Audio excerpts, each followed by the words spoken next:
Bonjour, je m'appelle Josette Charpentier. Je suis accompagnante à la naissance. Je suis aussi instructeur hypnovie. Je suis aussi formatrice pour l'Académie périnatale de Montréal, une école de formation pour les futures, accompagnantes. Je suis aussi mère de famille.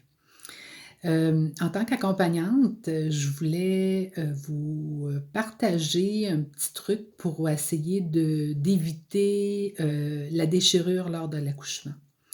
Alors, on va parler d'un massage bien particulier. Massage du périnée?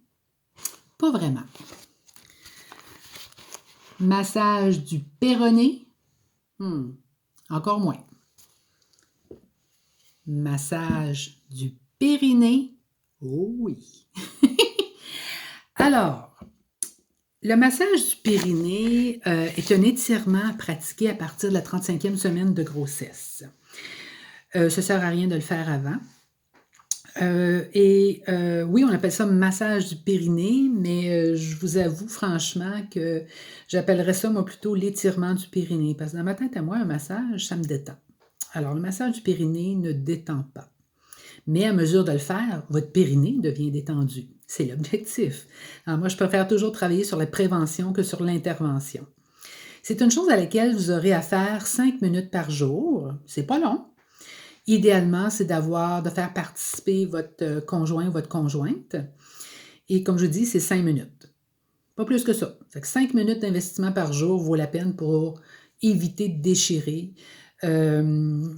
Aussi pour diminuer les risques d'inconfort lors du passage de la tête du bébé. Parce que, bon, il y en a qui appellent ça l'anneau de feu, mais moi, j'ai horreur de ce nom-là, anneau de feu, là. C'est un étirement, puis on peut réduire l'étirement en travaillant ce muscle-là, parce que le périnée est un muscle, en diminuant la force de la poussée, en mettant des compresses d'eau chaude. Alors tout ça, puis en évitant d'accoucher sur le dos. Je vais vous en reparler plus tard.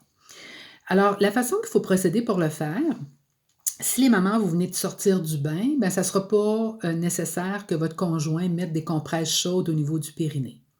Sinon, il faudra le faire. Mettez des barbouillettes chaudes, tièdes chaudes, là, je dirais 2-3 minutes pour réchauffer le muscle. Ensuite, les mamans, vous devez aussi vous installer en position gynécologique, mais pas sur le dos, en semi-assise, et mettez-vous aussi des oreillers de chaque côté des jambes pour bien détendre les jambes. Puis pendant ce temps-là, vous allez apprendre à relaxer, apprendre à respirer profondément. Ensuite, les partenaires, les conjoints, vous allez lubrifier votre index et votre majeur avec soit de l'huile d'amande ou n'importe quelle huile végétale. Il existe même des huiles spécialisées pour le périnée. Ou vous pouvez aussi prendre un lubrifiant qui vend en pharmacie. Lubrifiez les bouts des doigts. Ensuite, vous allez entrer doucement au niveau du vagin. Si je mets mes doigts de côté, vous allez voir que la pénétration, vous allez pénétrer jusqu'à la 2e phalange. Et dès qu'il y a pénétration, mettez vos doigts en crochet pour rien accrocher au niveau du col. Alors, vous entrez, mettez vos doigts en crochet comme ça. Là, je me mets droite. Alors, vous allez exercer une pression sur le côté. Mettez vos doigts sur le côté, comme si au niveau d'un cadran, il serait 5 heures. Alors, vous pressez, maintenez 10 secondes et vous relâchez. À 6 heures, pressez, maintenez 10 secondes, vous relâchez. 7 heures, pressez, maintenez, relâchez. Et vous recommencez. 5 heures, 6 heures, 7 heures, pendant 5 minutes et toujours en étirant pendant 10 secondes. Pour vous le rappeler, ça va être votre 5 à 7 à vous autres. OK? OK.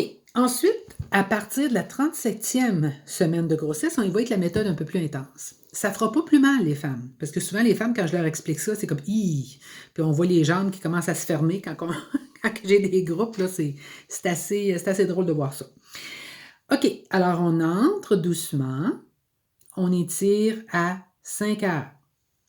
On prend les 2 sur le doigt de la main, on entre et on fait un étirement simultané 5-7. OK? 5-7. Ensuite, 6 heures vers le bas.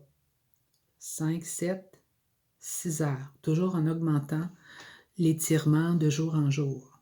Mais toujours des étirements de 10 secondes.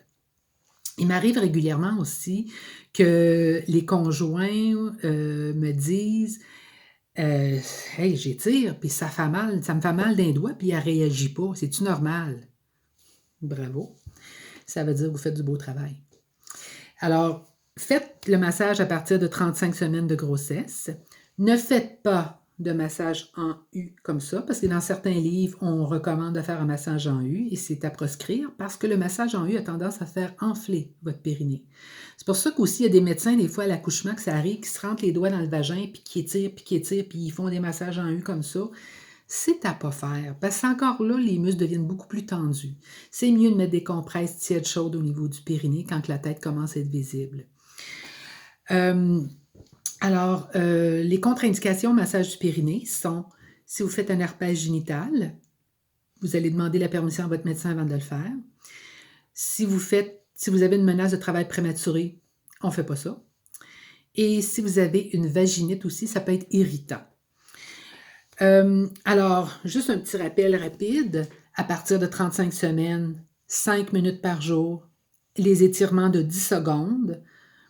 Mon Dieu, il y avait quelque chose. Ah oui, quand vous allez pousser votre bébé aussi, surtout quand la tête va commencer à être visible, là, poussez pas en gardant votre air. C'est pas bon. C'est mieux de pousser en expirant. Alors, l'étirement des tissus va être beaucoup moins sollicité. Votre bébé va s'en porter mieux aussi parce que vous lui offrez une meilleure qualité d'oxygène. Évitez d'accoucher sur le dos aussi parce que le périnée est beaucoup plus sollicité dans cette position-là. Alors, c'est préférable d'accoucher sur le côté ou à quatre pattes. Alors, tout ça pourrait réduire les risques de déchirure à l'accouchement. Ce n'est pas une garantie, mais je le vois dans ma pratique qu'il n'y a pas beaucoup de grosses déchirures importantes quand ces consignes-là sont suivies. Alors, je vous souhaite une bonne pratique. Puis, si vous avez des commentaires, n'hésitez pas à les mettre. Ça me fera plaisir de vous lire. D'accord? Merci. Bonne pratique.